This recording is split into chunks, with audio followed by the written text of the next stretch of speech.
भैया 1 मिनट रुकना। वो मैं ये पूछ रहा था आप वापस कब तक आ जाओगे, क्योंकि माँ की भी तबीयत बहुत ज़्यादा ख़राब रहती है। सुन बे, मैं ये बात अम्मा के सामने बोलना नहीं चाहता था। अब हम दोनों कभी वापस नहीं आएंगे। और वैसे भी रखा क्या है इस गांव में जो वापस आएंगे। अरे भैया तुम हो गए अनपढ़ गवार, हम दोनों पढ़े लिखे हैं। शहर में जाके नौकरी करेंगे और वहीं शिफ्ट हो जाएंगे। अम्मा की 1 हफ्ते की दवाई 1000-1500 की आती है, बताओ मैं अकेला कैसे कर लूंगा।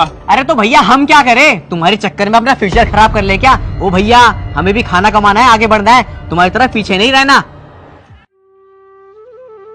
देख मोहल्ले वाले आ गए हैं। और मेरी बात सुन, रही बात अम्मा की, तो अम्मा को किसी सरकारी अस्पताल में जाके पटक दियो। प्राइवेट में इलाज कराना जरूरी है क्या, फ्री में इलाज हो जाएगा वहां पे।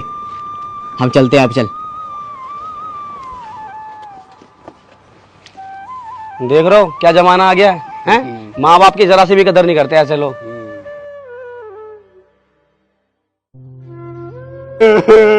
अम्मा। अबे ये तो 2 दिन से रोए जा रहा है। चल भाई पीता अच्छे से कर, पूरा सीधा कर, सीधा पूरा सीधा। ले भाई पूरी 150 गज जमीन है ये, ठीक है। 50 गज तेरे हिस्से में आएगी, 50 गज मेरे हिस्से में, और 50 गज इसे भी दे देंगे। अबे तुम्हें शर्म आनी चाहिए।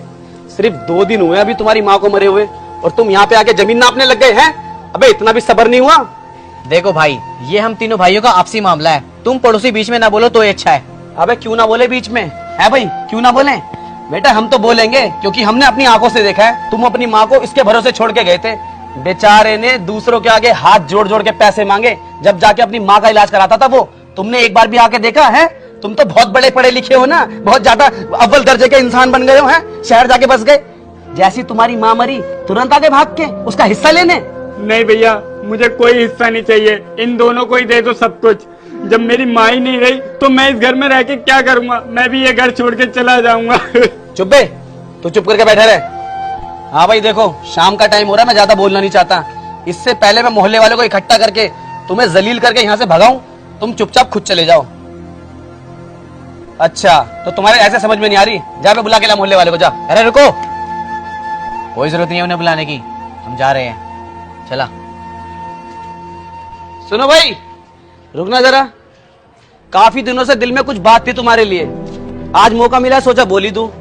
एक बात ना जिंदगी में याद रखना, हमने खुद देखा अपनी आंखों से, तुमने अपनी माँ की कभी कदर नहीं करी। बेचारी इस दुनिया से चली गई, लेकिन तुमने उसकी रत्ती भर भी सेवा नहीं करी, हमेशा उसको लताड़ा है और गुस्से से ही बात करी है। बेटा एक बात याद रखना, तुम भी माँ बाप बनोगे, तुम्हारे बच्चे भी बड़े होंगे, वो भी तुम्हारे साथ वैसा ही करेंगे जैसा तुमने अपनी माँ के साथ करा है।